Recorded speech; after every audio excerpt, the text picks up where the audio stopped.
Designer fabrics ఇలా మిగిలిపోతూ ఉంటాయి కదా, సో వీటితో ఒక మంచి ఐడియా.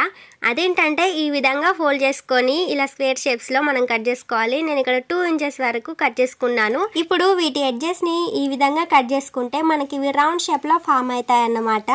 ఈ విధంగా నేను అన్ని పీసెస్ని అయితే ఇలా రౌండ్ షేప్లో కట్ చేసేసి పెట్టుకున్నాను. సో ఇవైతే ఇలా ఉన్నాయన్నమాట. నెక్స్ట్ స్టెప్ వచ్చేసి మనం నార్మల్ థ్రెడ్ అండ్ నీడిల్ని తీసుకొని ఇలా ఫోల్డ్ చేసుకొని సూదికైతే ఇలా ఎక్కించేసుకొని ఒక నాట్ అయితే వేసుకోవాలి.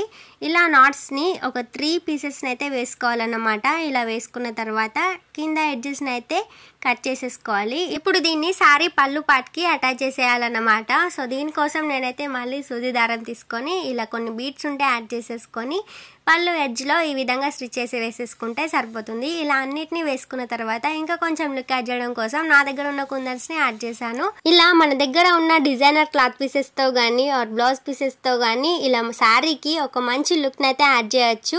చాలా మంచి లుక్ అయితే వస్తుంది. ఒకసారి ట్రై చేసి చూడండి. 0 వేస్ట్ అన్నమాట. అసలు వేస్టే చేయకుండా క్లాత్ని ఇలా యూజ్ చేశాను. అండ్ ఈ ఐడియా ఎలా అనిపించిందో తప్పకుండా కామెంట్ చేయండి. వీడియో నచ్చితే లైక్ చేయండి.